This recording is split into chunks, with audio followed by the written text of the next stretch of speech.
It's not very often that a team that just won the NBA championship instantly becomes underrated and essentially unnoticed by the media as a whole.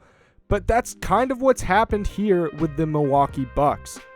After beating the Phoenix Suns in 6 games, with Giannis Antetokounmpo securing his first Finals MVP, you'd think that they'd be favored a lot more over some of the other teams around the NBA. But for some reason, that's just not the case.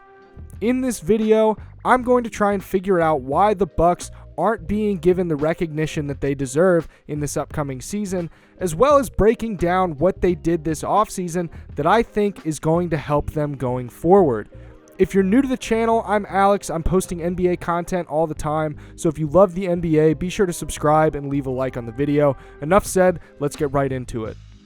So if you go on Twitter right now, or you tune into any number of NBA talk shows, if the discussion of who is favored to win the NBA Finals comes up, most of the time, you're just going to hear names like the Lakers and the Nets.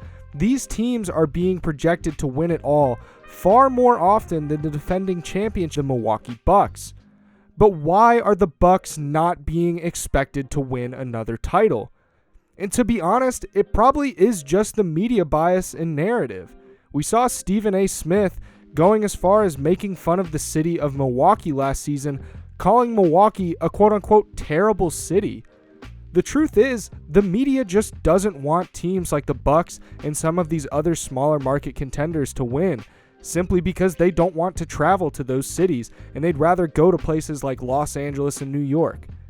Not to mention, Giannis is a fairly uncontroversial superstar.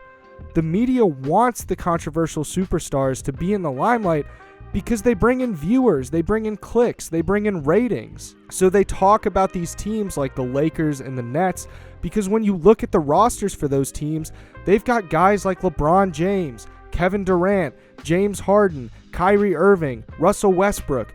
These guys are all absolute click magnets, and they drive the ratings and traffic up. Why would they talk about how good Milwaukee is going to be when it's just a bunch of pretty inoffensive guys who don't really get involved in controversy? There's really not an unlikable player on this Bucks roster, unless you count Grayson Allen, who just got added this offseason. Now, don't get me wrong, the Lakers and Nets certainly got better as a whole. But to completely discredit the Bucks when there are very clear issues with both the Nets and the Lakers that the Bucks are perfectly capable of exploiting is just unfair to the Bucks in my opinion, especially after what they did during the finals last year. With all of that out of the way, I want to get into what the Bucks actually did this offseason to improve as a team. How do their improvements stack up to that of the other heavy hitters in the NBA? For how tight of a cap situation they had, they did really well. The name of the game for the Bucks this offseason was player retention. They needed to focus on retaining that championship core with Giannis, Chris Middleton, Drew Holiday, Brook Lopez, Dante DiVincenzo, while also still bringing in some supplementary help and upgrades in order to keep building on last year's success. And to me, they did exactly that. They retained Bobby Portis, who took a pay cut to stay in Milwaukee, which I think is super admirable, considering he could have gotten more money elsewhere and had other teams offering him a bag. He signed a 2-year, $9 million deal to stay with the Bucks, with the second year being a player option. So, God forbid the Bucks absolutely implode this season, he's going to be able to enter free agency and get a bigger contract if things go south this year. Props to the Bucks for retaining him, and props to Portis for setting himself up for future success. Portis' impact isn't always going to show up on the stat sheet, but he still put up solid numbers in his limited minutes last year. He averaged 17.9 points per 75 possessions throughout the 21 playoffs, while being a 35% three-point shooter as a big man. He also was an enforcer on the floor, and he's exactly the type of personality you want on the floor in close games. They did lose an important player in PJ Tucker, but Bobby Portis, in my opinion, will be able to step into that role fairly easily. One of the most underrated acquisitions for the Bucks is Grayson Allen. And I'm not sure a lot of people are aware of just how solid of a player Grayson Allen was last year for the Memphis Grizzlies. Yes, I know that he was incredibly unlikable during his college years and had a couple of incidents in the NBA, so rightfully so, but that doesn't really detract from the fact that the Bucks picked up a really solid player. He put up 15.1 points per 75 possessions last year on 58.6% true shooting, which is really solid stuff from a third-year guy. According to basketballreference.com's 2021 through 2022 stat projections, they see him progressing to a 15.8 point per game guy with a steal per game. And I'm not sure if his skill set / number of minutes is going to scale him up to those averages, but if that's the kind of guy that the Bucks got, that's an absolutely massive addition to their depth. They also picked up George Hill, who had a pretty quiet season last year. He spent part of the season in OKC before heading to Philly, where he would only play in 16 games. George Hill has good history with the Bucks, and he'll do exactly what they need him to do, which is shoot threes and occasionally bring the ball up the floor. He put up 11.5 points per 75 possessions last year and was a plus 40% three-point shooter, so the Bucks are doing exactly what needs to be done in terms of surrounding Giannis with as many shooters as possible. George Hill is also a competent passer and a solid defender, so there's no doubt that he's going to be a huge factor in helping this team try to get back to the finals. But there is one question mark hanging around the Bucks right now. That question mark is the timetable for return for Donte DiVincenzo. There's no question that he would have helped out tremendously in the playoffs last year, both with his shooting and perimeter defense, but he wasn't cleared for training camp after undergoing ankle surgery. There's no estimate right now of when he's going to be back from that injury, and the question of how well he gets back to where he was and just how quickly that all happens is a bit of a concern right now. Fortunately, with all the moves they made this offseason, the impact of his absence is going to be mitigated at least to a certain extent.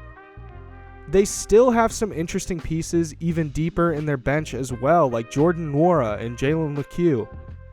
They have Semi Ojeleye and Rodney Hood as well, so it'll be interesting to see what kind of value, if any, they can extract out of those guys. While they're not the deepest team in the NBA, they are one of the most complete and well-constructed to fit their system. They still have one of the most well-rounded big threes in the entire NBA, with one of those guys being arguably the best player in the NBA right now. People seem to forget that Giannis is still only 26 years old.